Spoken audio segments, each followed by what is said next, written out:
La capa en sí es del sexo masculino y existen tres tipos de capas: la capa española, la capa castellana y la capa andaluza. La capa española, o de Madrid que la llaman, tiene una esclavina de tamaño normal. La capa castellana no tiene esclavina y suele ser de paño pardo, de paño más impuro que la pañosa, la española. Y la capa andaluza, que es una capa al igual que la madrileña, del mismo tamaño, quizás un pelín más corta, y la esclavina un poquito más corta que la capa madrileña. Después, en el siglo a últimos del XIX, sí que se hicieron capas para la mujer, puesto que era una prenda muy útil y muy práctica, y empezaron a usarlas la mujer. Y ya, como os he dicho, en el 20 empezó a tener declive, y aunque ahora sí que hay asociaciones que están impulsando la capa tanto de hombre como de mujer, hacen sus reuniones, sus concentraciones alrededor de la fiesta de San Martín, que es el patrón de los capistas.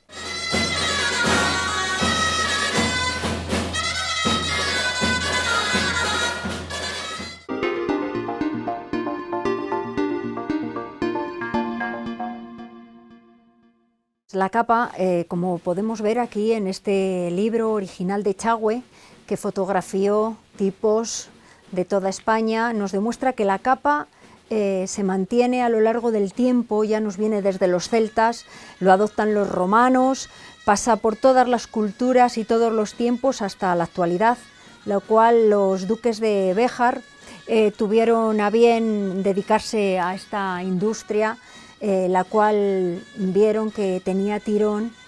Se da cuenta, que estoy hablando de hace 700 años, que tenía gran calidad las ovejas que criaba, eran ovejas de una lana muy fina, y que el río Hombre, que pasa por Béjar, pues llevaba un agua lógicamente muy fina y que le valía muy bien para hacer el paño que da lugar a la capa.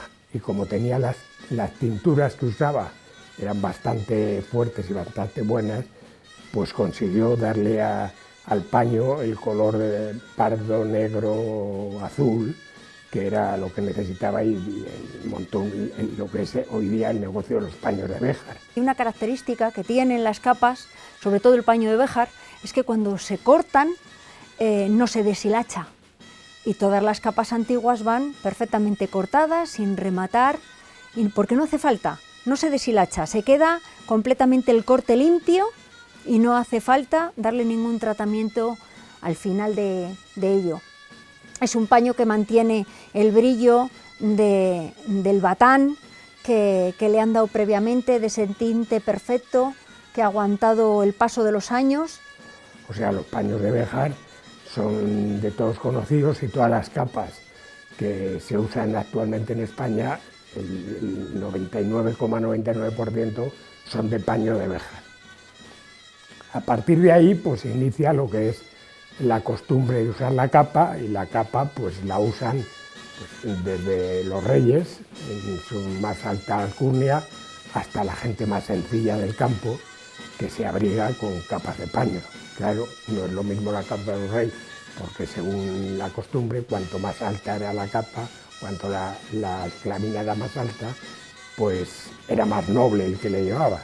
Cuanto más corta, más estatus social. Incluso el rey era el que llevaba la capa más corta, después sus súbditos la llevaban un poquito más larga, y el pueblo larga completamente hasta los pies. Que esas capas sí que les servían para resguardarse del frío, del sol, del calor. Incluso hablan malas lenguas que servían de cama para actos impuros. La capa, a su vez, servía para las personalidades, alcaldes, para ceremonias importantes de iglesia, bodas. Vamos, que era una prenda dedicada completamente para dar copete, alcurnia, clase a toda persona que la llevaba, y si era de buen paño, muchísimo mejor. Además, así como la cantidad de dichos y diretes que tenemos de nuestras capas. Se hará de la capa un sayo, taparse la capa, tirarle la capa, todos tienen su significado, así como tapar o cubrir el honor de una persona.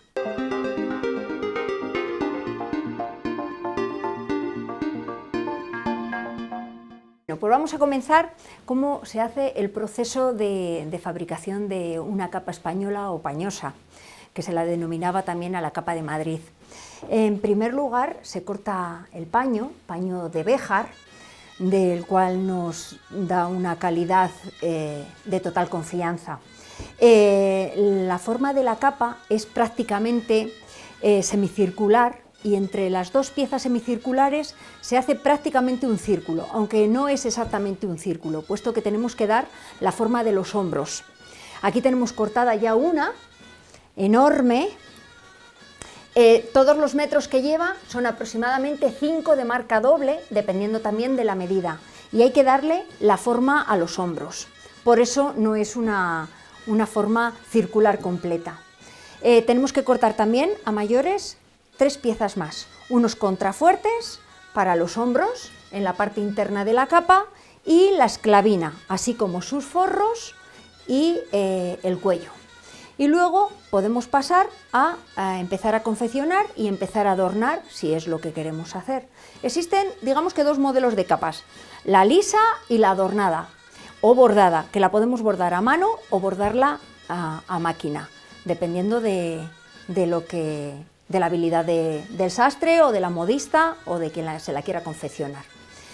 Si la queremos adornar, os puedo pasar a enseñar una fase más del siguiente paso de la capa.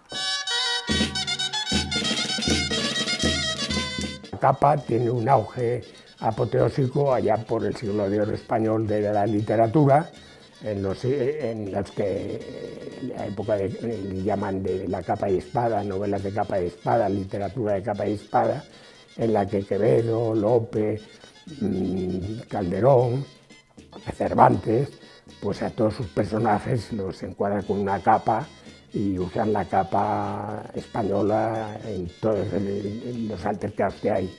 Grandes escritores han hecho menciones a las capas, pintores han referido sobre ellas y, cómo no, esa referencia que tenemos de cuando la capa quisieron acortarla y provocó una rebelión, entre otras cosas, por quitarnos esa tradición de querer cortarla.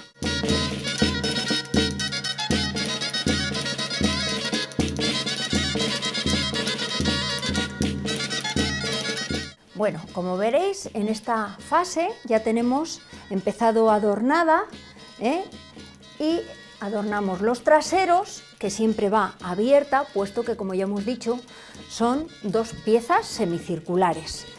Adornamos la abertura trasera, adornamos los delanteros,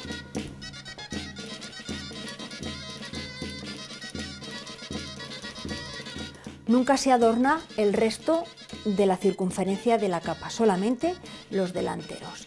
Y en esta parte nos falta poner los vivos si queremos, o un adorno de pasamanería para que quede rematado. Y este adorno, al igual, va adornado la esclavina, que en ese proceso estamos ahora mismo.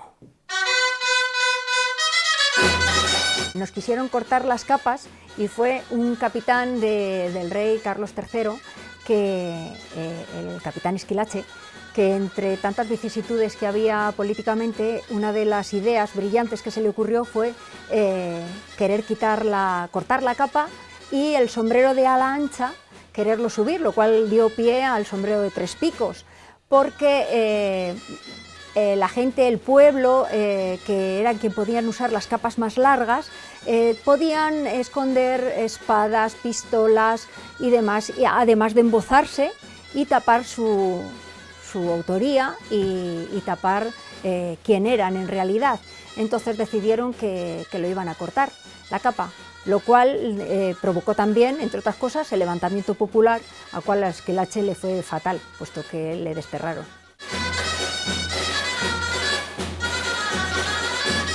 Y entonces surgió en el siglo pasado, vamos, en el siglo XIX, lo que fue la primera asociación de la capa española.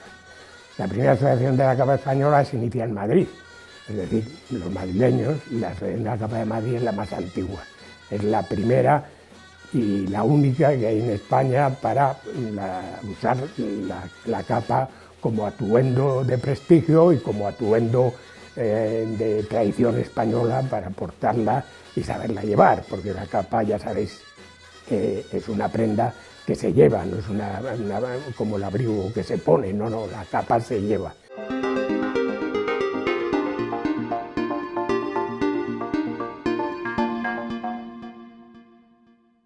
Una vez que hemos cosido los contrafuertes por dentro, las hemos pespunteado para que queden bien fijas. Hemos adornado los delanteros y las aberturas de la capa. Tenemos que pasar a poner las vistas o embozos. Había embozos y contraembozos.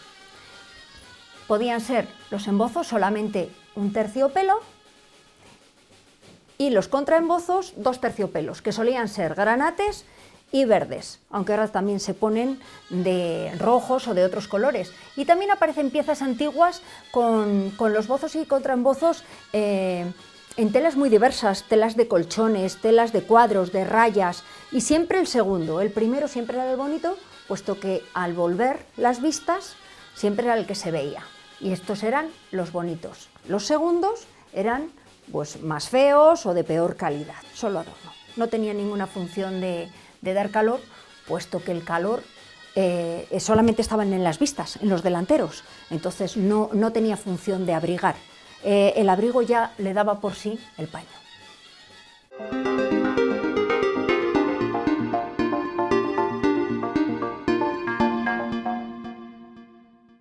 Nosotros tenemos un patrón que se celebra el 11 de noviembre, pero que cada asociación lo celebra un día determinado, que es San Martín de Tours. San Martín de Tours es un obispo de Tours, efectivamente, es un obispo de Tours, hijo de un militar romano que tiene que apuntarse a la milicia y, lógicamente, cuando llega él estaba en la Galia, estaba con el Imperio Romano en la Galia, se encuentra con que va a caballo y se le sale un pobre menesteroso a pedir limosna y como no iba monedas, pues coge la capa que portaba, la corta por la mitad y le da la mitad de la capa. Esto es una tradición. Lo que es evidente es que nosotros los capistas no la creemos y entonces, a partir de entonces, se le nombra patrón de la capa a San Martín. A San Martín, pues todos los años hacemos una celebración y aquí en Segovia pues hay un bajorrelieve en la catedral, precisamente en la calle donde yo estoy, en la calle de San Frutos, que representa a San Martín de Tours cortando la capa y dándosela al pueblo. Y bajo ese bajorrelieve es donde, por de alguna manera, cantamos el himno, que tenemos un himno los capistas de Segovia, y bueno, pues decimos unas palabras en nombre de San Martín. Voy a cantaros 2 estrofas, la primera y la última, del himno de San Martín de Tours de los segovianos. San Martín de Tours, patrón bendito, dechado de bondad, de amor infinito. Esa es la primera estrofa, y como es muy largo, os voy a decir la última. Que somos los de Segovia, castellanos y capistas, de los que hacemos historia.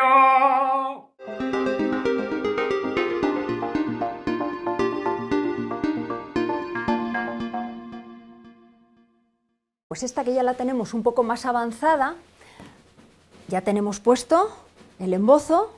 En este caso hemos puesto las iniciales del dueño para el que va a ir la capa.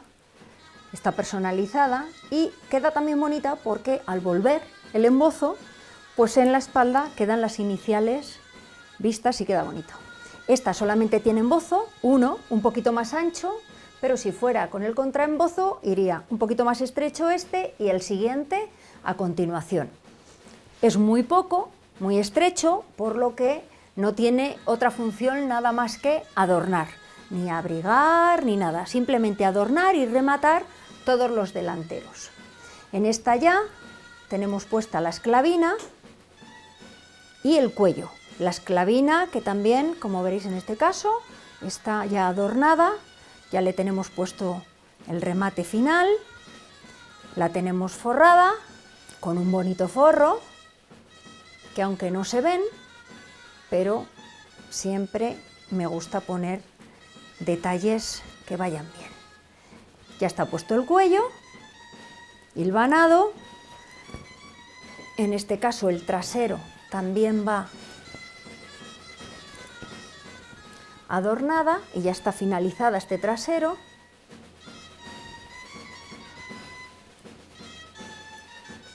Más completo que el anterior en el dibujo. Y ya solo nos quedaría rematar, pespuntear todos los cuellos y poner los broches, que bueno, sobre los broches igual como en todo hay gustos, ¿eh? Os voy a enseñar los que van a ir aquí para que los veáis. En este caso, que aunque casi siempre la gente opta por el botón de filigrana salmantina, yo a través de ver y levantar baúles he visto que capas antiguas no solamente llevaban ese tipo de broche, y he decidido que me gustaban más estos que he visto antiguos que los habituales. Estos son unas cabezas de un caballo y en este caso son las iniciales del propietario, que va a ir la capa. Estos broches nos les hace un platero argentino que bueno, es artesano de este oficio y así nos garantizamos de que toda la prenda vaya de manera artesanal.